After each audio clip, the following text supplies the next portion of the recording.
Cellbox. Si Sally Garcia ay 25 anyos na. Lumaki siya sa isang simple at mahirap na pamilya. Ang dalawang kapatid niya na lang ang kasama niya sa buhay. Sa hirap ng buhay ay pinagsabay niya ang dalawa niyang trabaho. Sa umaga ay nagtatrabaho siya bilang assistant sa isang printing shop. Sa hapon naman ay ginagampanan niya ang papel ng isang pintor. Pumapwesto siya sa park at dinidisplay ang mga artwork niya. Nagbabaka sakali na may bumili ng mga iyon. Iginuguhit din niya ang mga customer. Isang araw ay nakatanggap siya ng text mula sa dati niyang kaklase. Ang text pala na yon ang babago sa kanya. Magkakaroon raw sila ng high school reunion. Ayaw niyang mapahiya sa mga kaklase niya at ayaw niyang ipaalam na naghihirap pa rin siya kaya naman nagpanggap siyang mayaman. Sa reunion nila ay dumating din si Troy Galvez, isang businessman at bilyonaryo na ngayon. Si Troy, ang ex ni Sally na ginost niya noon dahil lamang sa mahirap ito. Naisipan ni Sally na akitin ulit ito at pirahan kalaunan. Paano niya kaya maakit ang binatang may malaking galit sa kanya? Handa ba siyang magsabi ng katotohanan o patuloy pa rin siyang mamumuhay sa isang kasinungalingan?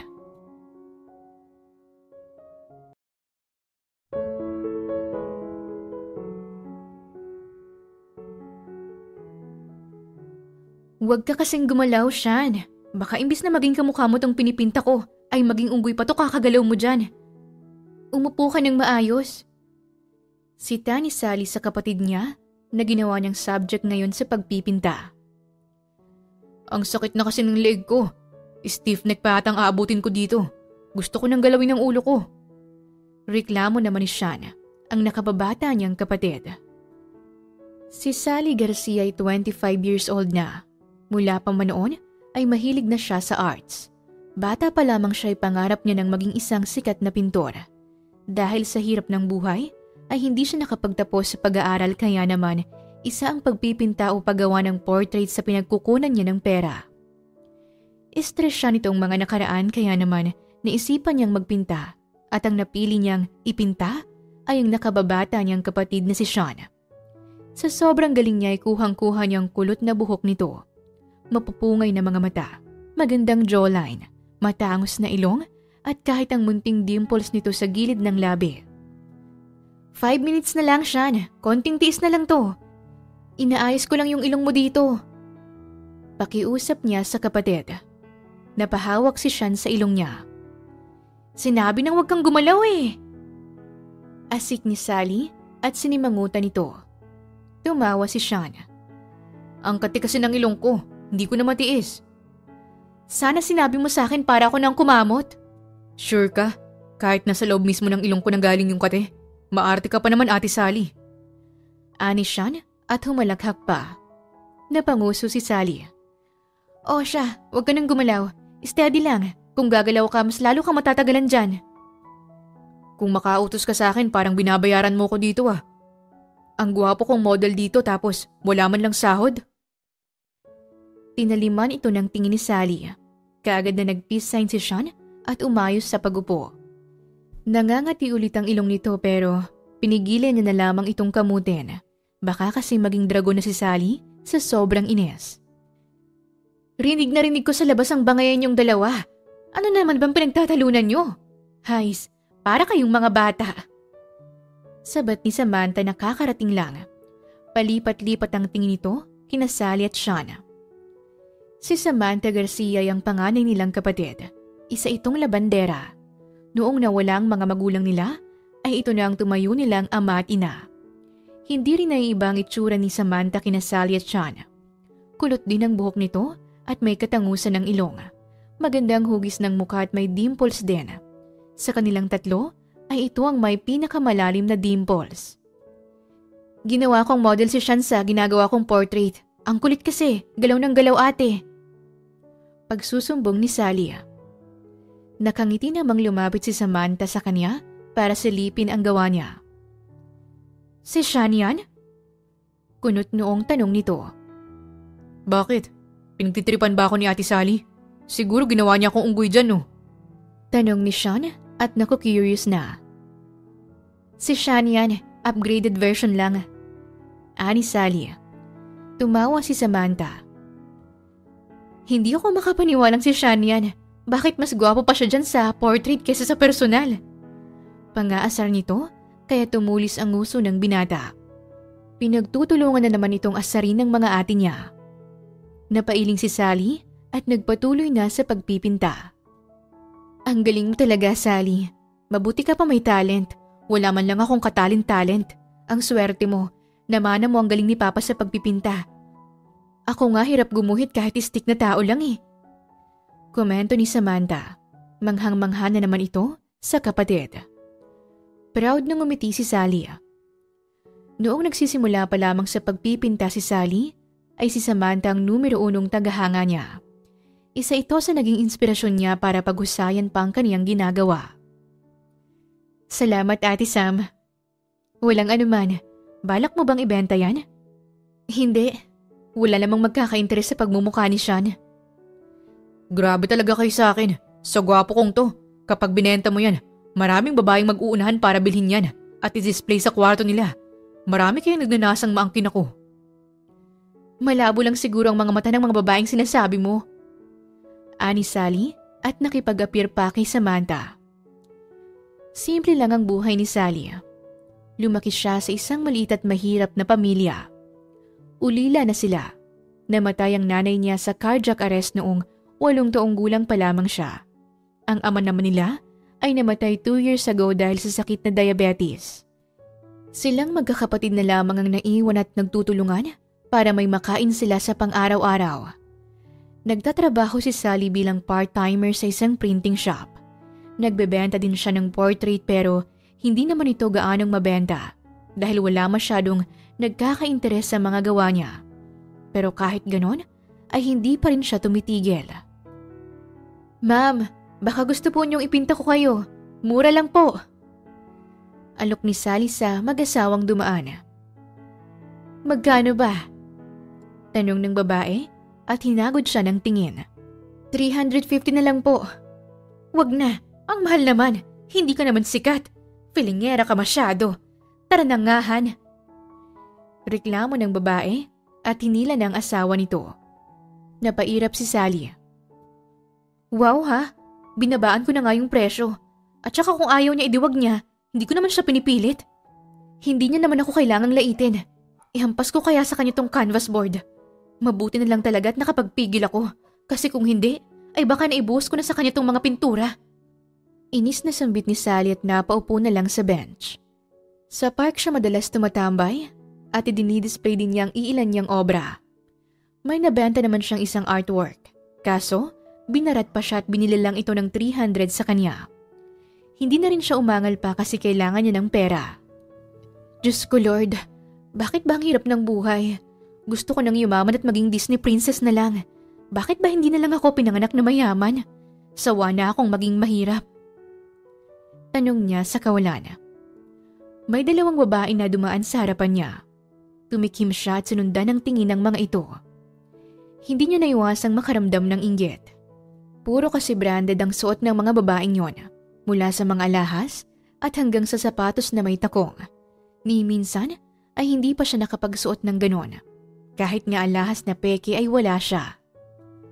Muli siyang tumingala sa langit. Naluluha ang kaniyang mga mata. Lord, sorry po ha. Sorry kung nakakaramdam ako ng inggit sa kapwa ko. Napapaisip lang po kasi ako. Kailan kaya ako makakapagsuot ng magaganda at mamahaling damit? Kailan po kaya ako makakapagsuot ng kumikinang na mga alahas? Sana balang araw ay makabili ako ng ganon. 5:00 na ng hapon at 300 lang ang kinita niya. Isang artwork lang ang naibenta niya. Bigo siyang umuwi sa bahay nila. Naabutan niya ang kapatid niyang si Sean na abala sa pagkukumpuni ng sirang electric fan. Anong ginagawa mo dyan? Usisa niya at tinabihan ito. Inaayos ko ate. May nagbenta nito sa junk shop ni Mang Kador kanina. Mukhang okay pa naman kaya tinatry kong ayusin. Baka kasi gumana pa. Hindi natin kayang bumili ng electric fan. Kaya kapag naayos ko to, may electric fan na tayo. Hindi ka na magrereklamo kapag mainit dito sa bahay. Napangiti si Sally. Magaling sa pagkukumpuni ng mga gamit si Shana. Tinuruan kasi ito ng kanilang ama. Ang bait mo naman, may electric fan na tayo pero wala tayong pambayad sa kuryente. Ani Sally at pareho silang natawa. Huwag kang mag-alala ate. Hindi na lang sa junk shop ni Mang Kador ako nagtatrabaho. Natanggap din kasi ako bilang kargador sa palengke. Madadagdagan ang kita ko. Kahit ako nang bahala sa bills natin sa kuryente. Salamat, Sean. Hulog ka talaga ng pangit, este, ng langit. Ang bait mo. Mabait naman talaga ako. Kayong dalaw lang ni Ate Samantha ang masama sa akin. Napangiwi si Sally at ginulo ang buhok nito. Araw ng Lunes.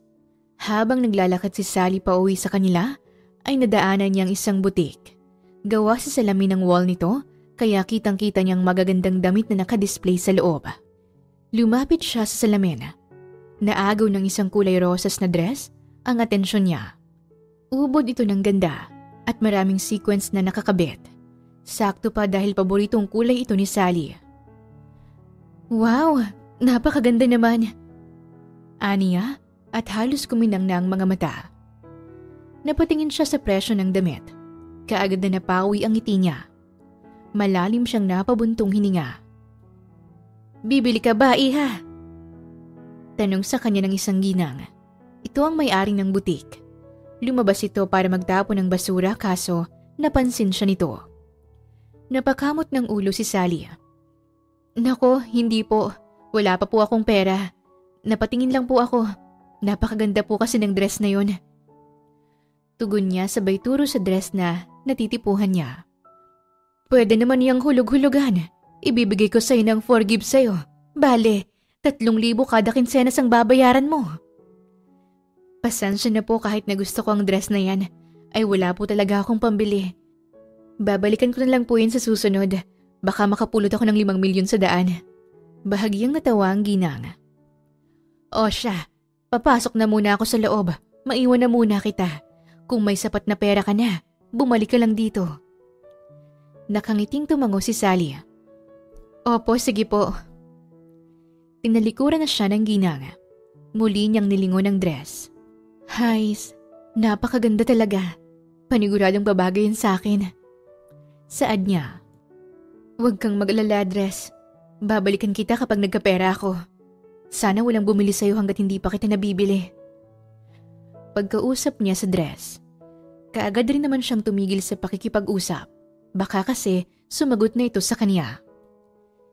Isang umaga, si Sally ang nagluto ng agahan nila. Pinagsama-sama lang niyang mga natirang gulay at pinasarap ito. Magandang umaga, Ate Sally. Bati ni Sean, nakakagising lang. Usually, ito ang nauunang gumising kaso na late ito nang uwi kagabi. Magandang umaga rin. Bati ni Sally pabalik habang abala pa rin sa kanyang niluluto. Sumulpot naman si Samantha. Magandang buhay mga kapatid ko! Simulan natin ang umaga ng may ngiti. Masiglang pagbati nito at inayos ng mesa para may handa ng hapagkainan bago pa man matapos sa pagluluto si Sally. Ate Sally, patikim naman ang niluluto mo. Pakiusap ni Sean. Kaagad namang sumandok si Sally sa niluluto niya para may patikim ito sa kanyang kapatid. Aray, ang init! Malamang mainit talaga yan. Ihipan mo kasi. Wow! Eksaheradong reaksyon ni Sean at hinampas pa ang mesa. Ang OA ng reaksyon mo, ha? Wow naman kasi talaga, Ate Sally. Napakagaling mo talagang magluto. Talaga ba? Oo, ate. Sa sobrang galing mo, pwede ka nang tumigil. Ang alat ng niluto mo. Puro asin ang nalasahan ko. Sa susunod, ako nang magluluto o si Ate Sam na lang. Huwag ka na mag-volunteer. Parang awa mo na. Ani Sean at uminom ng tubig. Hinampas naman ito ni Sally ng sandok. Walang iya ka? Akala ko pa naman nagustuhan mo talaga. May pauwaw ka pang nalalaman, ha? Hindi naman kasi talaga masarap. Kung masarap yan, sasabihin ko talaga sa'yo na pwede ka na mag-asawa. Kaso hindi talaga, ate. Ang may papayo ko lang sa'yo, huwag ka na munang mag-asawa. Mag-practice ka pa sa pagluluto. Maraming practice ha. Kaagad na lumayo si Sean nang napansin ito na hawak na ni Sally ang takip ng kaldero. Halika dito, Sean! Nagtago si Sean sa likod ni Samantha. Napatampal na lamang ng noo si Samantha. Para talaga kayong mga bata? Saad nito at kinaladkad si Sean papalapit kay Sally. Gawin mo nang nararapat, Sally. Nakangising pinigot ni Sally ang tenga ng binata. Ako na naman ang kawawa dito. Sana, nag-anak pa ng isa si nanay yun para may kakampi ako laban sa inyong dalawa. Sabi ni Sean dahil pinagkaisahan na naman siya. Ang malas mo dahil 3 lang tayo. Sagot ni Sally at humalakhak na para bang isa itong kontrabida sa teleserye. May pa-slow mo pang pagtawa nito. Sinapian na yata siya. Ani Sean at kumaripas ng takbo. Pagkatapos ng ilang minutong asaran at kulitan ay nagsimula na silang kumain. Si Samantha nang nag-lead ng prayer. Masarap naman pala. Ikaw talaga, Sean? Gusto mo lang talagang inisin si Sally. Saad ni Samantha nang matikman ang ipinagmamalaking luto ni Sally. Ayos naman talaga ang lasa nito. Sadyang hindi lang talaga mapigilan ni Sean na asarin si Sally. Joke lang naman talaga yun. Okay naman ang luto ni Ate Sally. Kumbaga, pwede na. Nakakain pa naman kahit papano. Pwede na siyang mag-asawa. Loko, wala akong oras para sa ganyan. Ani Sally at napangiwi. Bakit naman ate? Ang tanda mo na kaya. Nasa tamang edad ka na para maghanap ng pag-ibig. Tsaka na ako mag-aasawa kapag nakapag-asawa na si Ate Samantha. Mas matanda naman siya sa akin ah. Depensa ni Sally at binalingan ng nakakatandang kapatid. Nasamid si Samantha. Bakit nadami na naman ako? Nananahimik yung tao eh. Anito at nagtawanan silang magkakapatid. Maghahanap muna ako ng boyfriend bago isipin yung asa-asawa na yan. Hays, sa panahon ngayon ay nagkalat ng mga manloloko. May matinong lalaki pa ba ngayon? Usal ni Sally. Kaagad namang nagtaas ng kamay si Sean. Kung matinong lalaki lang ang pag-uusapan, aba, top 1 ako dyan. Ako nga pala si Sean Garcia. Gwapo na, loyal pa. Ikaw ba, Sean? Ayaw mong magkaroon ng girlfriend? Hindi ka naman namin pipigilan ni Ate Samantha. Hindi ko pa natatagpuan yung babaeng nakatadhana para sa akin ate. Siguro, mahanap ko siya sa ibang lugar. Saang lugar naman? Sa ibang planeta kasi mukha kang alien, ganun ba? Sumimangot si Sean. Ayan na naman kayo. Pagkatapos niyan mag-aaway na naman kayong dalawa. 28 lang ako pero yung buho ko puro ubay na dahil sa sobrang stress ko sa inyong dalawa. Saway ni Samantha. Kinagabihan, hindi makatulog si Sally. Nakatayo siya malapit sa bintana at nakatingala sa kalangitang puno ng bituin. Bilog na bilog rin ang buwan at napakaganda nitong pagmasdan. Kailan ba magbabagong takbo ng buhay namin, Lord? Nagsusumikap naman kami. Nagtatrabaho kami ng marangal. Pero bakit po ganun? Bakit kahit anong gawin namin, wala pa rin nangyayari sa buhay namin? Aniya at nilingon ng mga kapatid niyang mahimbing nang natutulog sa nakalatag nilang banig. Humihilik pa ng malakas si Sean. Muli niyang ibinalik ang tingin niya sa maliwanag na buwan. Bakit po sa dinami-rami ng tao? Bakit kami yung naghihirap ng ganito? Sally, huwag mong questionin ng Diyos. Napalingon siya sa kaniyang Ate Samantha.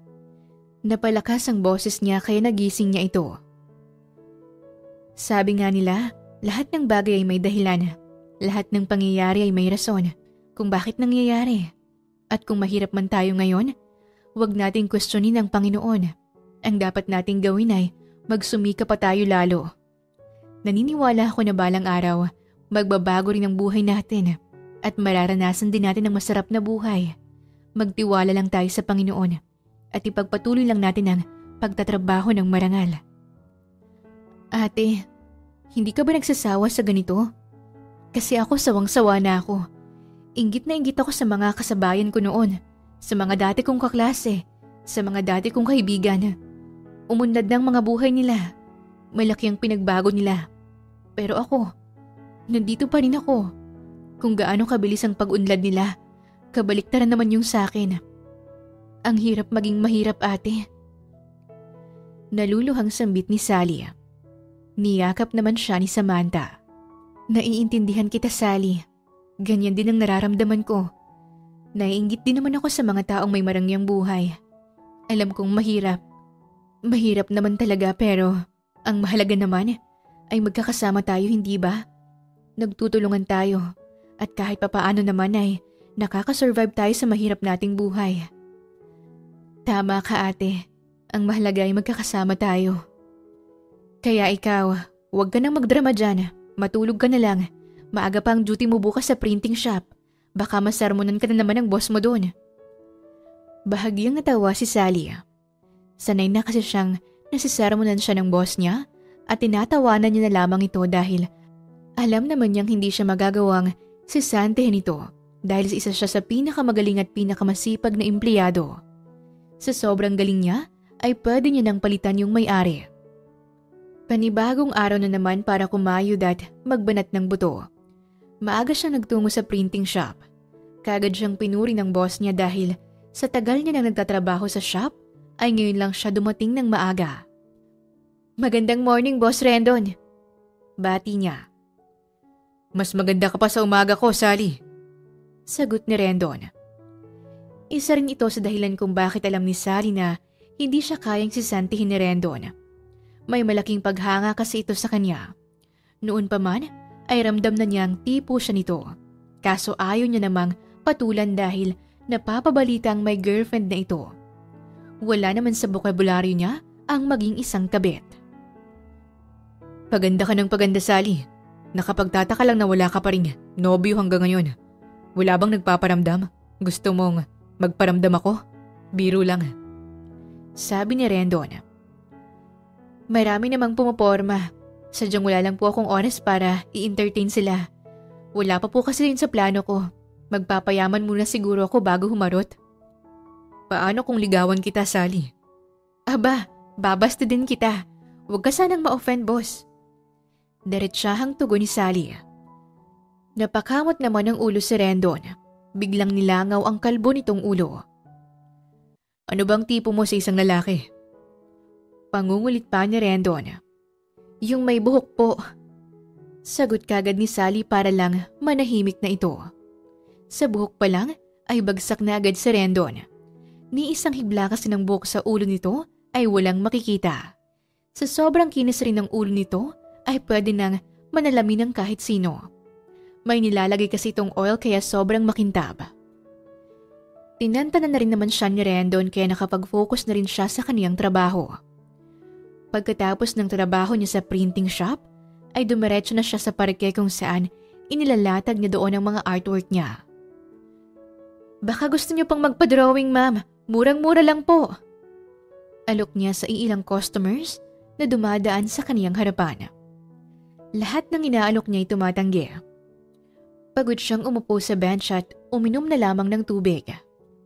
Mukhang wala na naman akong benta ngayong araw. Malungkot niyang sinabi. Biglang tumunog ang kanyang cellphone. Isang unknown number ang tumatawag.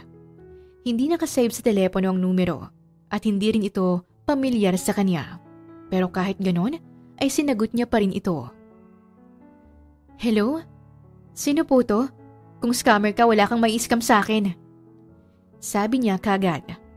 Natawa ang taong kausap niya. Kumalma ka, Sally.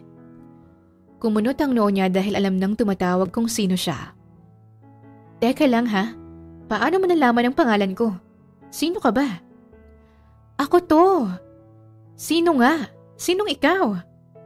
Yung president ng section natin dati, grade 10 Sampaguita. Ah, ikaw yun? Naalala mo na ba ako? Hindi pa rin. Ilang taon na lang nakalipas, limot ko na. Sabihin mo na lang kasi ang pangalan mo para mabilis kitang maalala. Pasuspense ka pa eh. Fine. Ako to si Divina. Naalala mo na. Divina?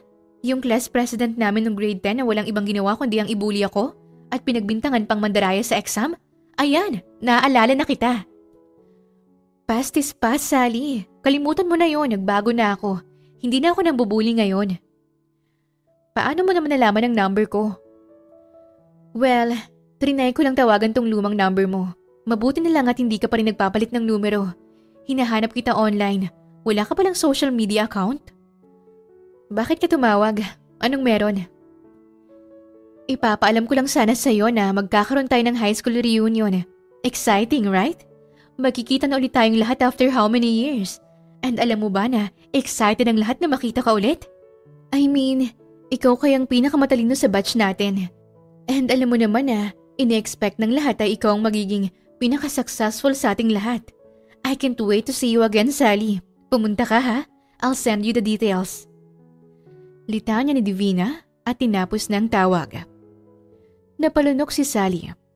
Biglang nanlamig ang kaniyang mga kamay. Tumatak sa isip niya yung sinabi ni Divina na ang iniisip at inaasahan ng lahat ay siyang pinaka magiging successful sa batch nila. Mula pa manoong elementarya at hanggang nag-high school si Sally ay ubod na talaga siya ng talino. Palaging nangunguna sa klase. Siyang palaging nakakakuha ng matataas na score sa exam at quiz. Siya rin ang pambato ng eskwela nila sa mga competition ng may kinalaman sa patalinuhan, quiz bee, math, and science competition at board games. Sisiw lang ang lahat ng yan para sa kanya. Feeling ko sa ating lahat, si Sally ang magiging pinakamayaman. Sa utak pa lang na meron siya oh. Saad ng isa niyang kaklase.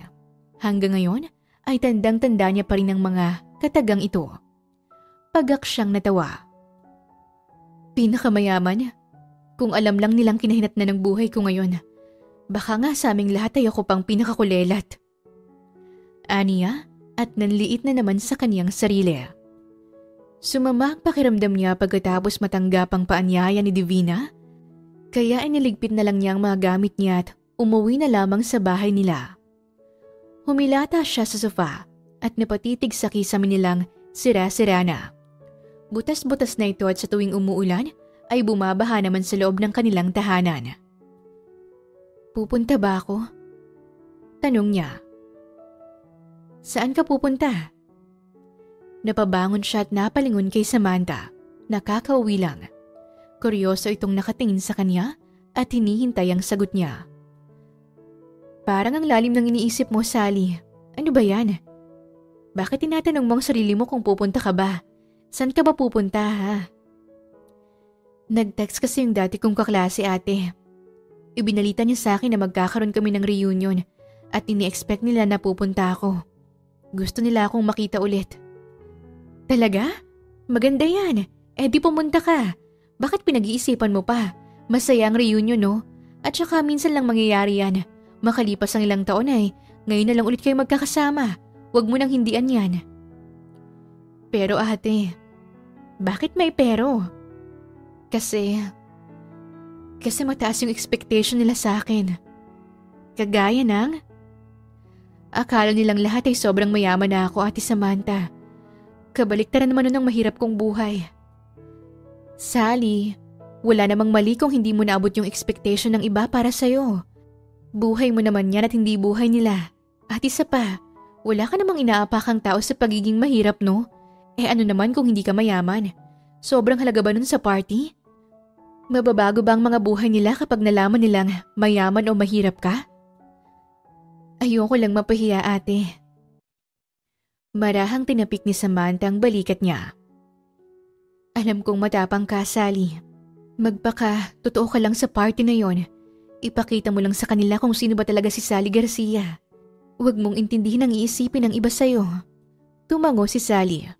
Pero wala siyang balak sundin ang sinabi ng ate niya. Hindi pwede. Hindi nila pwedeng malaman na mahirap pa rin ako. Pagtatawanan lang nila ako. Baka ako pang gawin nilang katatawanan sa party. Hindi ako papayag. Sa buong buhay ko hindi pa ako nagsisinungaling. Siguro naman ayos lang kung magsinungaling ako ng konti ngayon.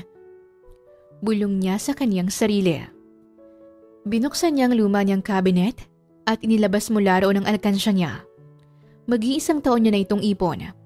Ngayon niya pa lamang ito gagalawin. Ayokong mapahiya sa kanilang lahat.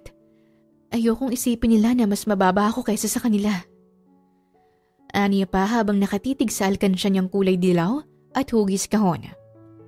Huminga siya ng malalim bago tuluyang winasak ang kaniyang alkansya. Nagkalat ang mga barya at perang papel na laman nito. Gumulong pa sa ilalim ng cabinet ang ilang barya niya. May kumatok sa pinto. Ate Sally, nandyan ka ba? Tawag sa kanya ni Sean. Mabilis niyang tinakpan ng kumot ang mga perang nagkalat sa sahig. Oo, nandito ako. Bakit? Bakit nakalak tong pinto? Ayos ka lang ba dyan? Oo, nagbibihis lang ako. Palusot niya. Okay, magpapaalam lang sana ako. Aalis kasi ako at bukas pa ako makakauwi. Pakisabi na lang kay Ate Samantha. Baka kasi mag-alala na naman yun sa akin. Okay, sige. Mag-iingat ka ha? Nakahinga siya ng maluwag nung umalis na si Sean. Binilang niyang lahat ng laman ng kanyang alkansya.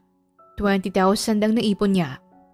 Tuwang-tuwa naman siya dahil sobra-sobra yon para makabili siya ng magandang damit na susuotin niya.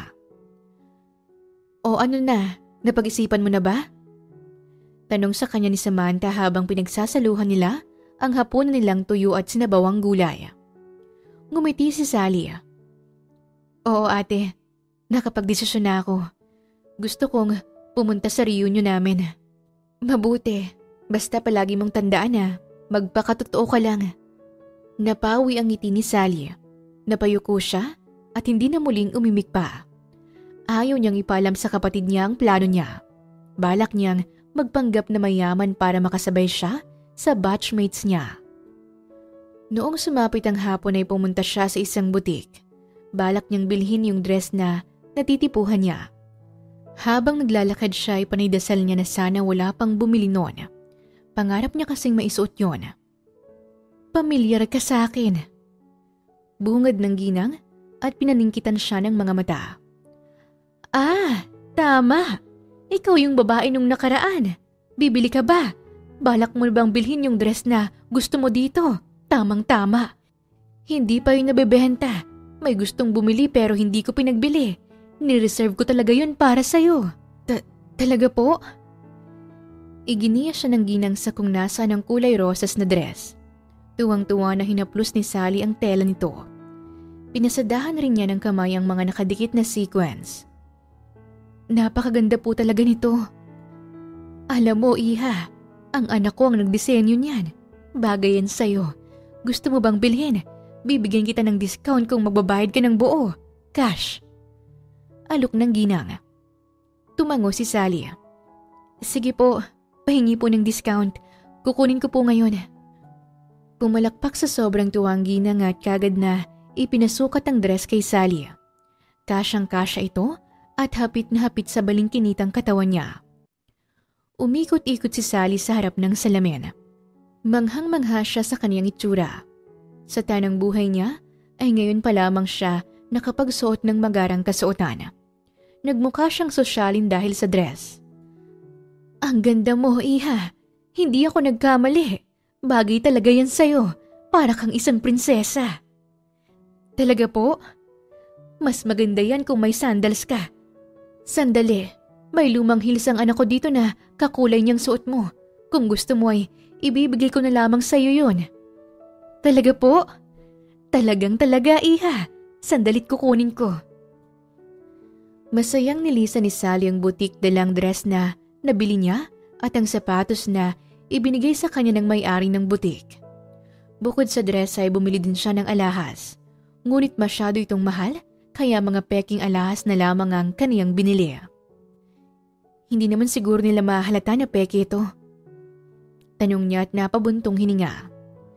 Mabuti na lamang walang ibang tao sa bahay nila kaya walang nakakita ng mga pinamili niya. Ayaw niya naman sanang usisain pa ni Samantha kung bakit bumili siya ng mamahaling dress. Sa sumunod na araw ay muling tumawag sa kaniyang dati niyang kaklase na si Divina. Muli siyang pinaalalahanan sa nalalapit nilang reunion. 3 araw na lang kasi mula ngayon ay magaganap na ito. Ikaw talagang aabangan ko doon, Sally. Bakit ako, Divina? Wala naman.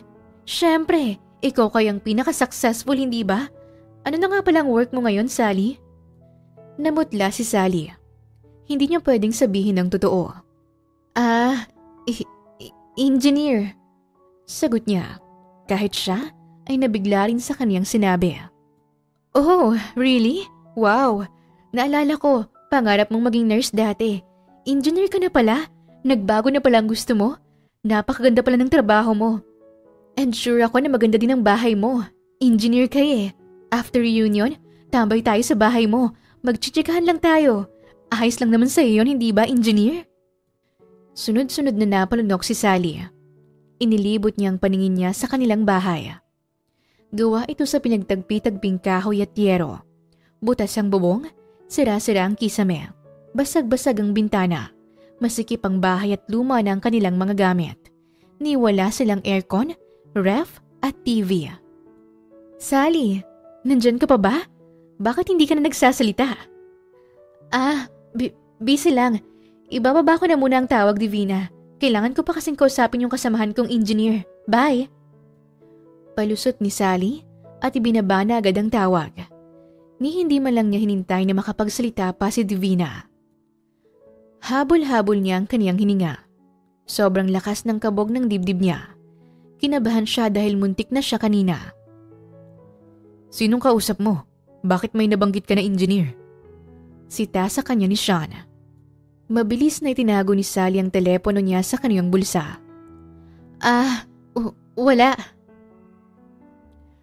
High school reunion na nila. Kanina pa nakatayo si Sally sa labas ng venue. Mahigpit ang pagkakahawak ng isang kamay niya sa dala niyang purse na nabili niya lang ng 50 sa Divisoria. Parang hindi ko kayang pumasok sa loob. Aniya at nagdadalawang isip na. Gusto niya na sanang umuwi kaso isang kamay na may mahabang kukuwang pumigil sa kaniyang braso. Nanlaki ang mga mata niya nang makita ang babaeng nagmamay-ari ng kamay na yon. Kumibot ang kaniyang labi. Divina?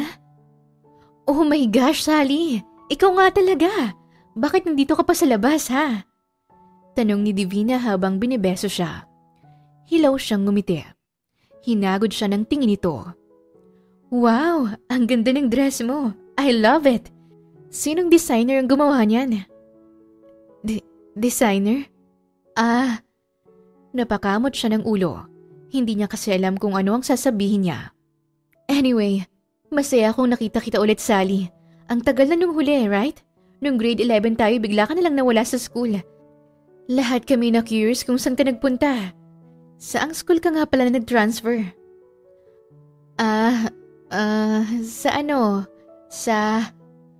Lumingas siya sa paligid at nagbabaka sakali na mahanap niyang sagot sa tanong ni Divina. Mamaya mo na lang sabihin, pumasok na muna tayo sa loob. Malamig na dito sa labas. Bakit ba kasi nakatayo ka lang dito?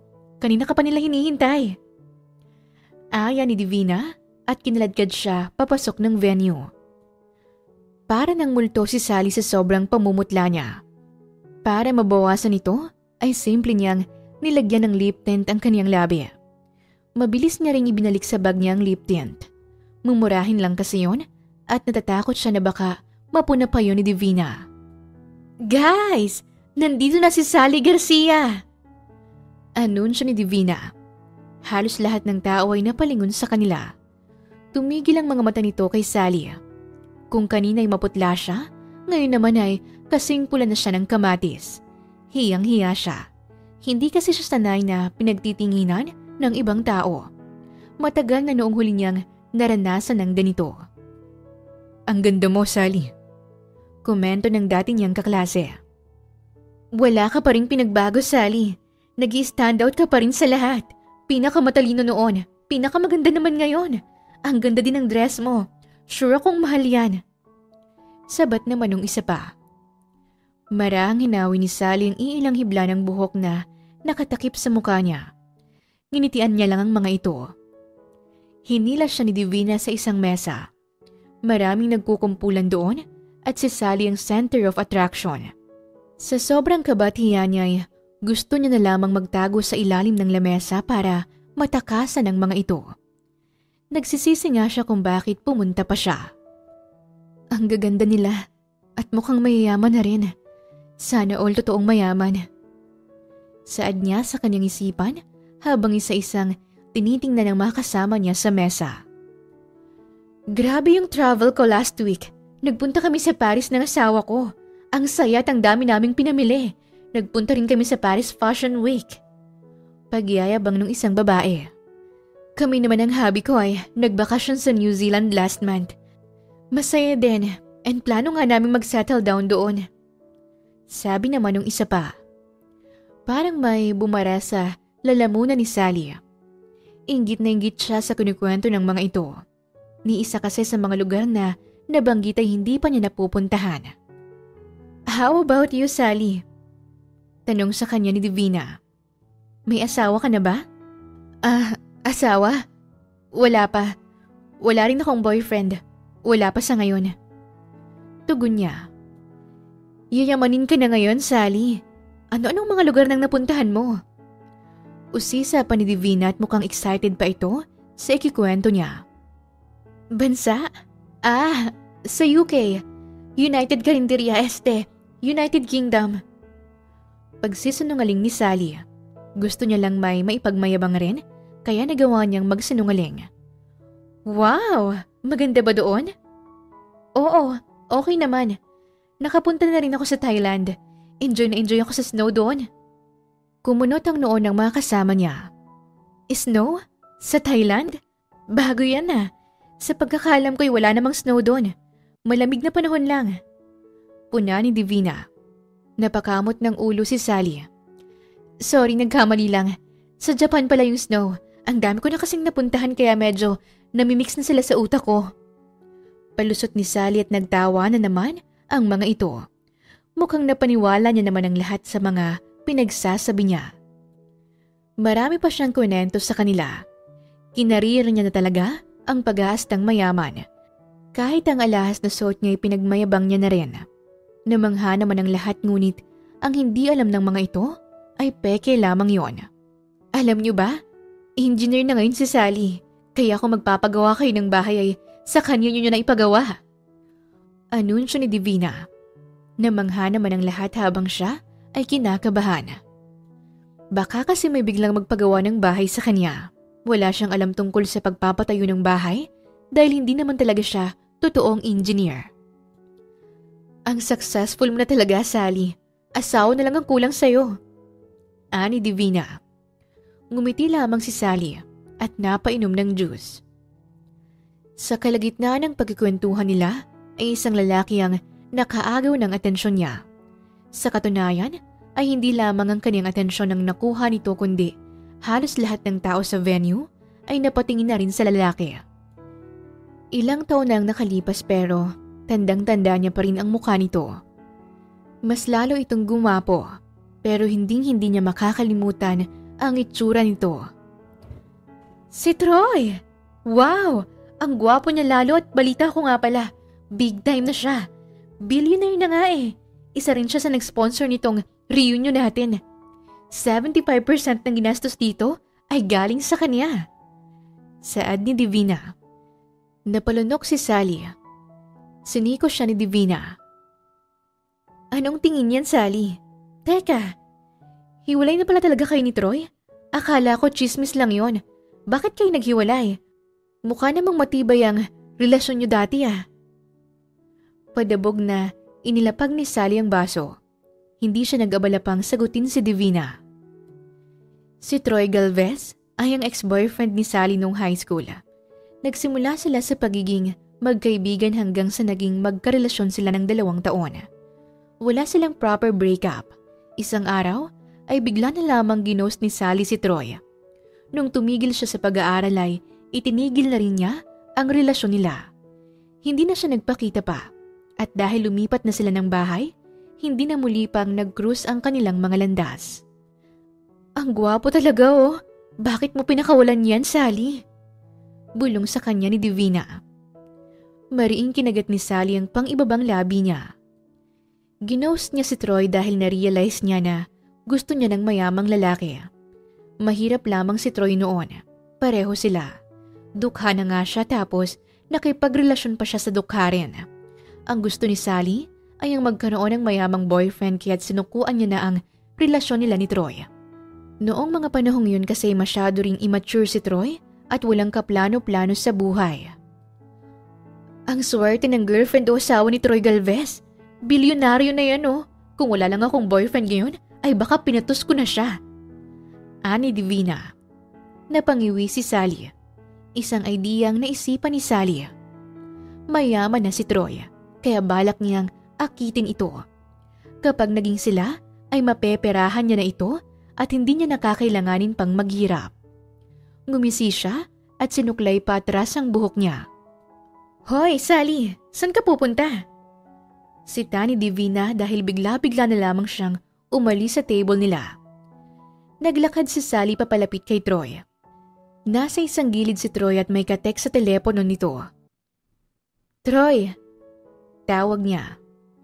Nag-angat ito ng tingin sa kanya. Walang kaimo-emosyon si Troy. Ang tagal na nung huli tayong nagkita. Kumusta ka na? Marahang tanong niya. Bakit kung makapagtanong ka? Parang close tayo. Pambabara ni Troy. Napawi ang ngiti ni Sally. Tumikim siya at pasimpleng kinurot ang kaniyang sarili. Troy, matagal na panahon. Masakit yung ginawa mo sa akin, Sally. At hanggang ngayon, ay hindi ko pa rin nakakalimutan yon. Iniwan mo ko nang walang paalam. Ni hindi ka nakipaghiwalay ng maayos sa akin. Bigla ka nalang naglaho na parang bula. Anong ini-expect mo ngayon ha? Nababatiin kita at yayakapin na para bang hindi mo ako sinaktan noon? Wait, 8 years ago na yon, Troy. Marami nang nangyari sa mga buhay natin pero hindi ka pa rin nakaka-move on? How can I? Napakurap si Sally. Bakit kasi hindi mo pa rin nakakalimutan yung pang-ghost ko sa'yo? May girlfriend o asawa ka na kaya dapat lang na I'm single. Lumiwanag ang mukha ni Sally sa sobrang tuwa. Talaga? Single ka? Bakit parang natutuwa ka? Wala lang. At saka hindi naman ako natutuwa. Imbento ka? Lubayan mo na ako. Ayokong makipag-usap sa'yo, Sally. Pero gusto kitang kausapin tungkol sa nagawa ko noon.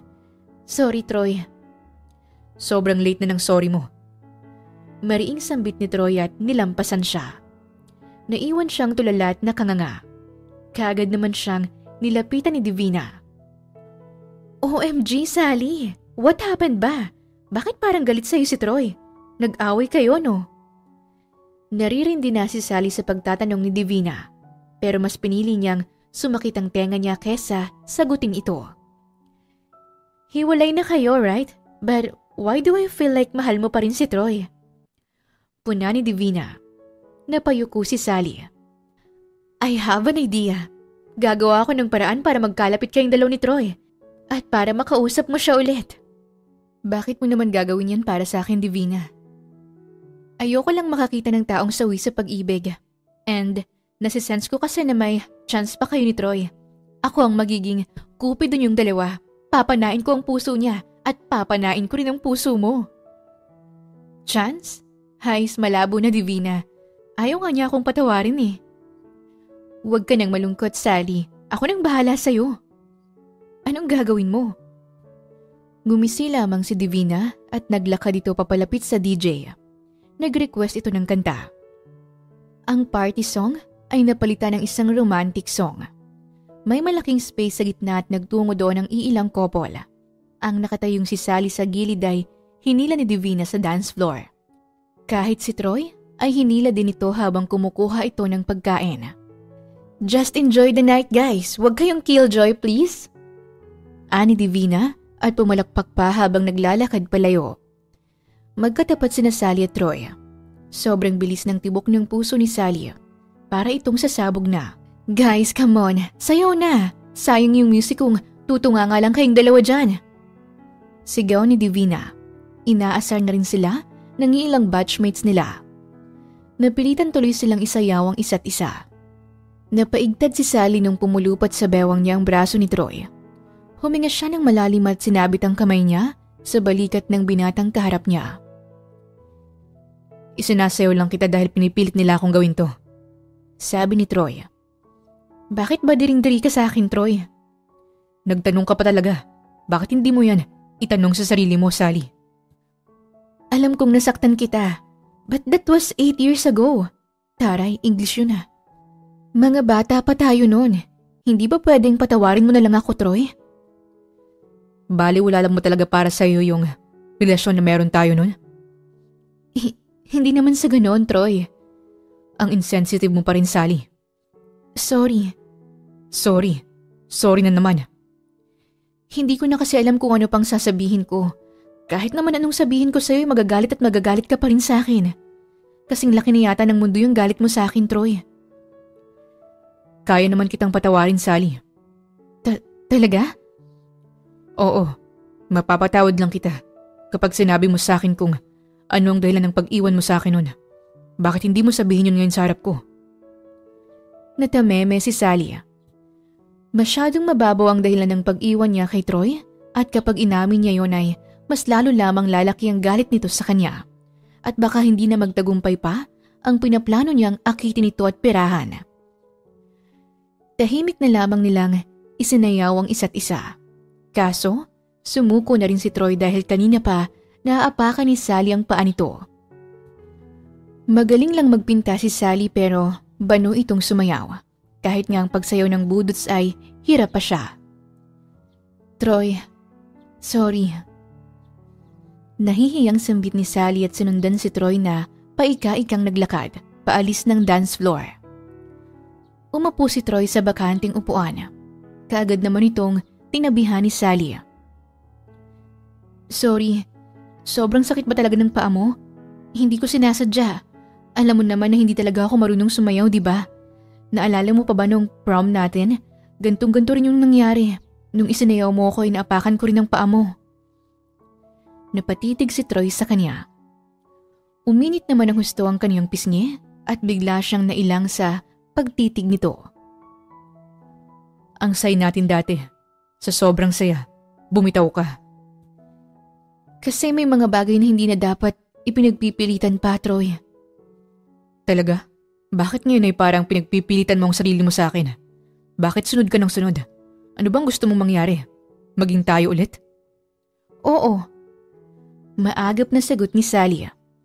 Umawang ang labi ni Troy. Oo, gusto kong maging tayo ulit. Single ka at single naman ako. At isa pa, may pinagsamahan na tayo. Hanggang ngayon ay mahal pa rin kita. At nagsisisi akong iniwan kita noon. Nagkamali ako. Dahil sa sinabi ni Sally ay hindi na muli pang nagsalita si Troy. Ni hindi na siya matingnan nito sa mata. Magkatabi sila pero hindi naman nagpapansinan. Sa sobrang dismaya ni Sally ay inubos niyang isang basong wine sa mesa. Akala niya ay juice ito. Mapakla ang wine na nainom niya kaya naibuga niya ito. Naibuga niya ito sa pagmumukha ni Troy. Ang pakla ng lasa! Akala ko juice! Reklamo niya.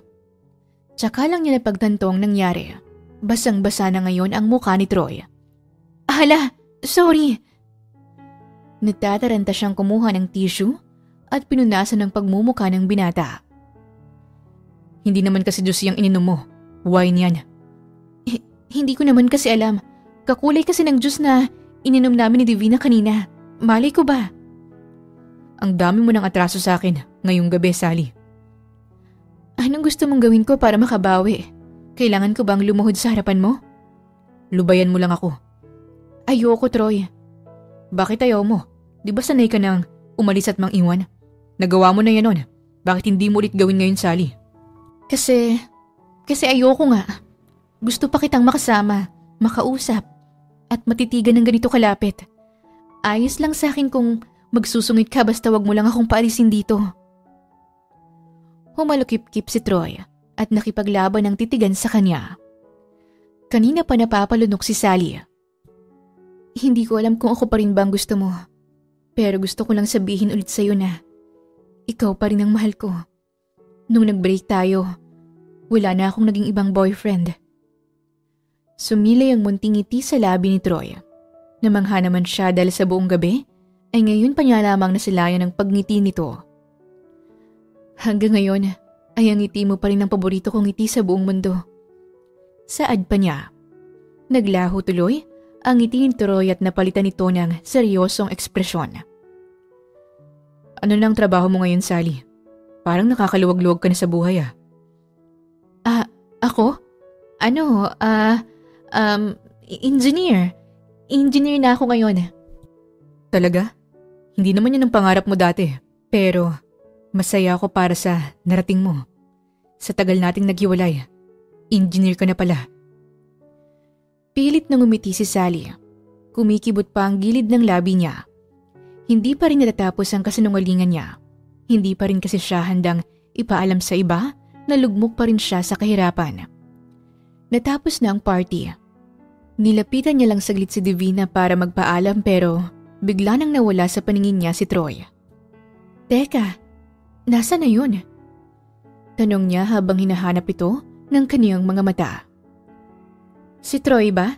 Nakita kong naglakad palabas ng venue. Sagot ni Divina. Ganun ba? Mauna na ako, Divina. Okay, see you next time, Sally. Dalaw ako sa bahay mo sa susunod ha. Mag-wine tayo or manood ng movie. Oo.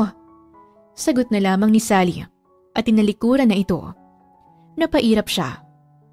Sa bahay ko? Hindi pwede. Hays, gusto niyo pa talaga ng wine ang mahal nun. At saka movie? Wala nga kaming TV sa bahay. At bakit ba kasi sa bahay ko kailangan manood ng movie? Pwede namang sa sinihan na lang. Buong akala niya'y nakaalis na si Troy. Kaya naman laking gulat niya nung nakita niya itong nag-aabang sa labas at nakasandal sa pader. Ayaw niya namang mag-assume na siyang hinihintay nito. Kaya dire-diretso siyang naglakad. Sally! Sigaw ni Troy at hinabol siya. Tumigil siya sa paghakbang at nilingon ito. Uy, Troy! Nagkunwari pa siyang gulat nang makita ito. Hindi ka pa pala umaalis. Hinihintay kita. Itinuro ni Sally ang kaniyang sarili. Bakit mo naman ako hinihintay? Gabi na kasi. Gusto kitang ihatid pa uwi. Saan ka na ba nakatira ngayon? Huwag na, Troy. Hindi mo naman kailangan gawin yan. I insist, Sally. Gusto ko lang na makauwi ka ng safe. Concerned ka sa akin? Akala ko ba galit ka pa? Concerned ako bilang kaibigan. Hindi naman tayo magkaibigan at pinapalayo mo na nga ako sa'yo. Hayaan mo na akong ihatid ka. Hindi naman kita ipapahamak. Napakamot ng batok si Sally. Nakahinga siya ng maluwag nung makitang papalapit na jeep kaso ayaw niya namang makita siya ng iba na sumakay roon. Kapag sumakay ako ng jeep, iisipin nilang naghihirap na ako. Nagbook na lamang siya ng taxi para hindi na siya mapahiya pa. Hindi na, Troy. Nagbook na ako ng taxi. Salamat na lang sa alok mo. Fine. Akala niya'y aalis na si Troy pero sinamahan pa siya nito hanggang sa dumating na ang hinihintay niyang taxi. Bye, Troy. Sana magkita ulit tayo. Paalam ni Sally at sumakay na sa taxi. Napatampal siya sa kaniyang noo. Lagot! Anong ibabahid ko dito sa taxi? Katawan ko, ang mahal-mahal pa naman dito. Problemado niyang sinabi at naghalughog ng pera sa bag niya. Mabuti na lang at sumakto naman ang pera niya kaya't nakapagbayad siya ng pamasahe. Bakit nag-taxi ka? Mahal yun Puna ni Samantha. Nasa labas kasi ito ng bahay nila para magtapon ng basura. Wala na kasing jeep kaya wala na akong choice, ate. Napatingin si Samantha sa suot niyang dress. Yang dress na suot mo, bago ba yan? Mukhang mamahalin na. Magkanong bili mo dyan? 12,000. Ano? Napakamahal naman. Joke lang, 120 pesos lang ate. Mura lang to, mukha lang talagang mamahalin. Ang galing kong pumili, hindi ba? Palusot niya. Pinaningkitan siya ng mga mata ni Samantha. May hindi ka ba sinasabi sa akin? Bakit feeling ko parang may something sa'yo? Ano namang something, ate? Ikaw talaga? Wala naman akong nililihim sa'yo Kumusta nga pala yung reunion nyo? Nag-enjoy ka ba? Nag-enjoy naman kahit papano. Mabuti. Tara na sa loob. May kinuha si Sally sa loob ng bag niya at inabot niya ito kay Samantha. Ano naman to? Inuwian ko kayo ng pagkain, ate. Baka kasi hindi pa kayo kumakain. At saka ayoko namang maging unfair sa inyo. Ako, kumakain ng masarap tapos kayo wala. Salamat dahil naisip mo kami. Tamang-tama hindi pa kami kumakain. Magluluto pa lang sana ako eh. Mahal na mahal ni Sally ang kaniyang pamilya at handa siyang gawin ang lahat para lamang mabigyan sila ng magandang buhay. Kahit pa kinakailangan niyang gamitin si Troy para lamang umunlad ang kanilang pamumuhay. Napagod si Sally sa party pero imbis na magpahinga ay ibang bagay ang ginawa niya. Kinuha niya ang kanyang cellphone at nag-research siya tungkol kay Troy Galvez.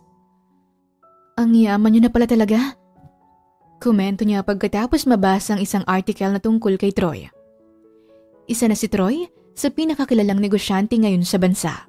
May-ari ito ng iba't ibang negosyo, mula sa hotels, resort at sa restaurant. Ngayon ay nasa Maynila ito para dumalo ng reunion at para asikasuhin ang restaurant nito. Nandito siya sa Maynila.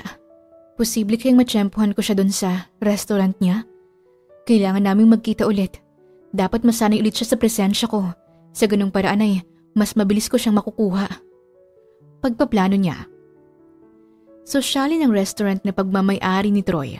Mamahalin na rin ang mga pagkain, kaya naman kailangan niya ulit ng pera para makapunta doon.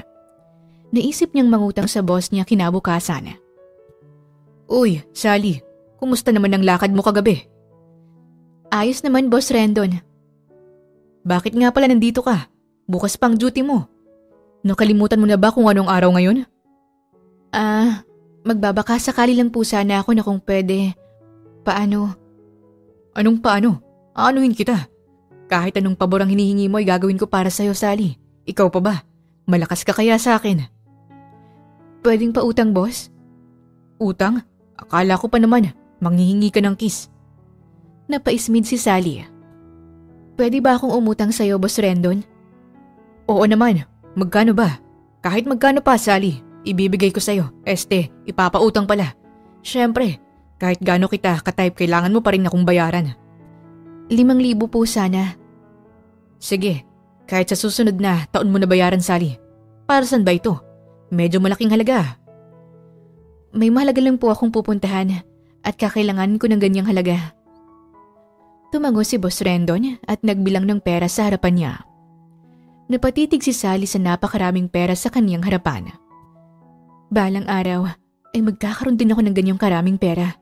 Magbubunga rin ang lahat ng paghihirap ko kapag nakipagbalikan na sa akin si Troy. Ito na, Sally. Sabi ni Rendon at binigay na sa kanyang pera. Maraming salamat talaga, boss. Napakabait mo talaga. The best ka. Mas magiging mabait ako kapag ginawa mo ako, Sally. Ano po yun? Wala. Sagot ni Rendon at napakamot sa kalbo nitong ulo. Nagsuot ulit ng magandang damit si Sally. Nag-makeup pa siya bago pumunta sa restaurant ni Troy. Gusto niya kasing magmukhang presentable at yayamanin sa harapan nito. Pagpasok niya sa restaurant ay kagad siyang binati ng mga staff. Napangiti na lamang siya. Nagniningning ang mga mata niya habang inililibot ang kaniyang paningin sa paligid. Ganito pala kaganda sa loob ng mamahaling restaurant. Ngayon pa lamang siya nakapasok sa ganitong kainan. Hanggang karinderya lang ang kaya ng budget niya. Iginiya siya ng isang staff sa bakanting table. Tahimik siyang umupo doon at pinanood ang ibang customer. Kahit saan siya lumingon ay puro mayayaman ang nakikita niya. Siya lamang ang naiiba. What's your order, ma'am? Tanong ng isang waiter. Dinampot ni Sally ang menu. Bumaloktot ang dila niya sa sobrang hirap bigkasin ng mga pangalang nakalagay sa menu. Nalula din siya nang makita ang presyo. May napili ka na po ba, ma'am? Tubig na lang kasi libre. Po? Joke. Ito na lang. Aniya at tinuro na lang ang pinakamura. Nakangiti namang umalis ang waiter para asikasuhin ang order niya. Hays, napakamahal naman dito. Isang kain ko dito katumbas na ng sahod ko. Ani at napangiwi. Bumalik na ang waiter dala ang order niya. Here's your order, ma'am. Enjoy. Wait lang. Bakit po, ma'am? May kailangan pa po ba kayo? Nasaan yung boss niyo dito? Boss? Si Sir Troy po ba? Bakit niyo po siya hinahanap? Wala naman. Ayun na po pala si Sir Troy, ma'am. Sabi bigla ng waiter at tinuro si Troy na kakalabas lang sa kitchen area. Nagpaalam na ang waiter. Napatuwid naman ang upo si Sally. Napansin kagad siya ni Troy kaya naglakad ito papalapit sa kanya. Sally, what are you doing here? Troy, nandito ka rin pala. What a coincidence. Ako ang may-ari nitong restaurant. Talaga? Wow! Kunwari nagulat pa si Sally. Napalunok siya at uminom ng tubig. Can I join you? Sure. Maupo ka. Di ko naman pagmamay-ari yung upuan. Umupo na si Troy at may isanayanyas pa ito sa isang waiter. Hindi ko ina-expect na dito tayo magkikita ulit, Sally. Oo nga ako din. Sana ma-enjoy mo ang pagkain namin. Saad ni Troy at ilang saglit pa ay maraming pagkain ang nagsidatingan at inilapag ito sa mesang kinaroroonan nila. Nagtaka si Sally. Isa lang ang in-order niya pero napakaraming dumating. 5,000 lang ang pera niya at sigurado siya na hindi sasapat ang pera niya sa mahal na mga pagkain nakahanda. Teka, wala akong in-order na ganyan karami. Don't worry, libre ko yan. Gusto ko kasing ipatikim sa yung iba pa naming dish. Libre? Manghang tanong ni Sally at kagad na sinunggaban ng mga pagkain. Matakaw ka pa rin pala. Puna ni Troy. 2 ulit na napakurap si Sally. Natigilan tuloy siya sa pagkain at biglang tinubuan ng hiya. Sorry, nagmukha ba akong patay gutom? Mukha kasing masarap yung mga pagkain kaya hindi ko na napigilan ang sarili ko. Ayos lang sa akin. Kumain ka pa, Sally. Biglang umuso si Troy at nakaturo pa ito sa labi nito. Bakit kang umunguso? Gusto mo ba ng kiss? Amoy seafood na ako. Mamaya na lang pagkatapos kong kumain. Malakas na natawa si Troy.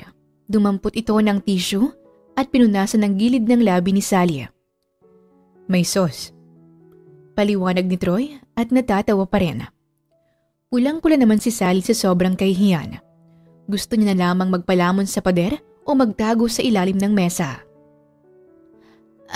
Akala ko naman gusto mo ng kiss mula sa akin. Humalukip-kip si Troy at inarkuhan siya ng kilay. Pwede naman. Ha? Kung gusto mo akong bigyan ng kiss, ay ayos lang sa akin. Hoy, loko ka talaga. I don't mind, Sally. Basta ikaw ang hahalik at hindi ibang babae. Nasamid tuloy si Sally. Nabigla kasi siya sa mga pinagsasabi ng binata. Hindi magandang biro yan Tumawa si Troy. Hindi naman ako nagbibiro Tumatawa ka na ulit. Sa party ngiti mo palang nasilayan ko. Mas nakakamiss palang tawa mo. Komento ni Sally. Ikaw lang ang may kayang patawanin ako ng ganito, Sally. Wala naman akong sinasabing joke para matawa ka. Pero thank you kasi ako ang happiness mo. Muling natawa si Troy. Sumimangot si Sally. Nung una namimiss ko pa yung tawa mo, pero ngayon ay parang nakakabanas na yan. Bakit ka ba kasi panay tawa May kanin ka kasi sa muka. Baka may biglang sumulpot na manok at tukain ka. Tugon ni Troy. Kaagad na napahawak si Sally sa mukha niya para hanapin ang kanin. Ang cute mo talaga, Sally. Ani Troy, sabay pisil sa matambok niyang pisngi. Cute? Ako? Biglang hinawakan ni Troy ang kamay niya. Naaalala mo pa ba yung sinabi mo sa akin na mahal mo pa rin ako, Sally? Oo. Bakit? Anong kinalaman nun sa kanin na napunta sa mukha ko? Gusto kong magsimula tayo ulit. Gusto kong makilala ka ulit. Malay natin, baka mag-work tayo this time. Kapag nag-work tayo this time, edi may sahod tayo. Pabirong sagot ni Sally, kaya't natawa naman si Troy. Payag ka bang magsimula ulit tayo, Sally? Oo naman, syempre. Aarte pa ba ako? Yun rin naman ang gusto kong mangyari Kung ganun, papayag ka ba kapag inalok kitang makipag-date sa akin? Oo, papayag ako. Kahit san pa yan, Troy. Kahit sa kabilang planeta pa tayo mag-date, basta ikaw ang kasama ko. Bukas ng Sabado, susunduin kita. Mag-date tayo dun sa dati nating tagpuan. Pahig ako na mag-date tayo pero hindi mo na ako kailangang sunduin pa, Troy. Bakit naman? Malayo yung bahay namin. Magkita na lang tayo dun sa dati nating tagpuan. Nagtaka si Troy pero sumang-ayon pa rin naman ito. Marami pa silang napagkwentuhan. Madilim na ang langit noong nakauwi si Sally sa kanila. Kaagad niyang pinaghandaan ang date nila ni Troy. Ate Samantha, pahiram naman ako ng isang dress mo, yung sinuot mo noong nagsimba ka nung nakaraan. Paalam ni Sally. Tumigil sa pagpaplansya si Samantha at nilingon siya. Sige lang, bakit mo nga pala hihiramin? Saan ang lakad mo? Magsisimba ka ba? Bahago yun ha. May mahalagang lakad lang ate. San nga? Sa ano lang? Makikipag-date ka no? Hindi naman sa, bakit ka ba nahihiya? Ayos lang naman sa akin kung gusto mong makipag-date. Mas gusto ko nga yun eh. Dapat pa minsan-minsan gawin mo yan. Magmula nung nag-break kayo ng dati mong boyfriend na si Troy, hindi ka na humarot.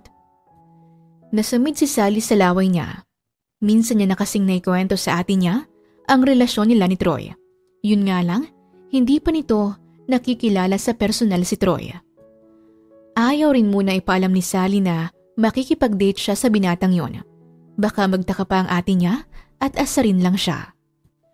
Pagkatapos magayos ay nagtungo na siya sa dati nilang tagpuan. Ang tagpuang yon ay sa rooftop ng isang lumang 2-story building sa tabi lang ng dati nilang eskwelahan. Sobrang tahimik ng paligid at umaalingaw-ngaw ang tunog ng heels ni Sally. May multo na kaya dito? Bakit ba dito niya naisip pumunta? Sa tagal na nitong building ay baka gumuho to bigla. Tanong niya sa kawalan at nagpatuloy lang sa paglalakad. Pagdating niya sa rooftop ay nasorpresa siya sa kaniyang nakita. Buong akala niya isang simpleng date lang ito pero pinaghandaan pala ito ng todo ni Troy. Maraming nakasabit na ilaw at bulaklak sa ibabaw. Marami ring rose petals ang nagkalat. May isang maliit na stage rin kung saan may nakapwesto doon na 2 lalaki. Ang isa ay nakaupo sa stool at may hawak na gitara. Habang ang isa naman ay hawak-hawak ang microphone. Hindi pa nagsisimulang kumanta ang mga ito. Sa gitna naman ay may isang mesa na may flower vase at mga pagkain ring nakahanda. Hinanap ng mga mata niya si Troy. Nasaan kaya siya? Akala ko nandito na siya. Napanguso siya at nilapitan ng 2 lalaki. Mga kuya, alam niyo ba kung nasaan yung lalaking naghanda nito? Si Troy Galvez. Kilala niyo ba siya? Ngumuso ang lalaking may hawak ng gitara. Ano ka ba naman kuya? Nangihingi ka pa talaga ng kiss para lang sagutin mo ang tanong ko? Hindi ka na po nahiya ah. Ayaw po kitang halikan. Hahanapin ko lang po si Troy. Miss, nagkakamali ka. Kaya akong mungusoy dahil nasa likuran mo siya. Paliwanag ng lalaki. Hala, sorry po. Akala ko kasi gusto mo ng kiss. Paghingi niya ng paumanhin at pumihit siya paharap kay Troy. Naglahad ng isang flower bouquet si Troy. Flowers for you. Sunflower to. Naalala ko kasi na yun ang paborito mong bulaklak. Kaya sure akong matutuwa ka kapag binigyan kita niyan. Salamat, Troy. Natuwa nga talaga ako. Marami ka pa rin naalala tungkol sa akin. Lahat ng tungkol sa'yo ay alam ko, Sally. Lahat talaga? Ani Sally. Hindi mo alam ang lahat ng tungkol sa akin, Troy. Hindi mo nga alam na hindi ako mayaman. Hindi mo rin alam na gagamitin lang kita at peperahan.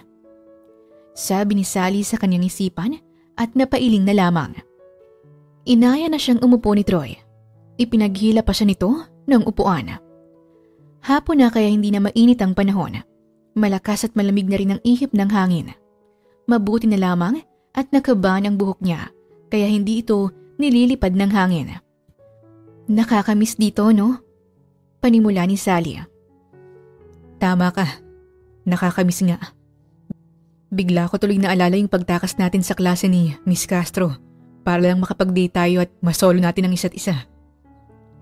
Natawa si Sally dahil naalala niya rin yon. Naalala mo rin ba nung malapit na ang exam kaya dito tayo nagre-review?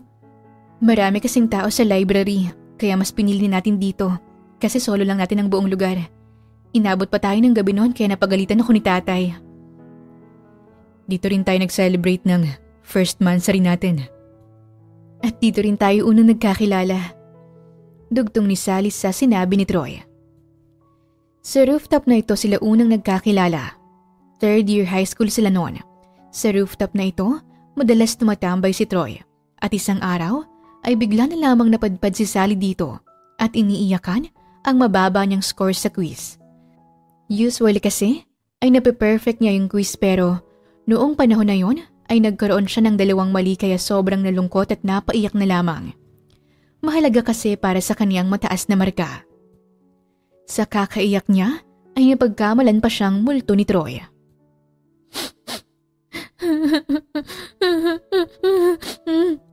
Sino ka? Multo ka ba? Huwag ka sa akin magparamdam, please. Takot ako sa multo. Biglang tumayo si Sally noon at sinamaan ng tingin si Troy. Magulo ang buhok niya at basang-basa ang mukha niya kakaiyak. Mukha ba akong multo? Tumango si Troy. Sa sobrang inis ni Sally, ay binato niya ito ng bag niya. Ang ganda ko namang multo. Maganda ka nga. Bakit ka umiiyak? Alam mo ba na nakakapangit yan? Ano nga palang pangalan mo, miss? Bakit ko sasabihin sa'yo?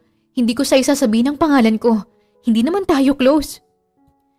Teka, familiar ka sa akin ah. Ikaw yung matalinong student sa section 1, di ba? Ikaw si Sammy?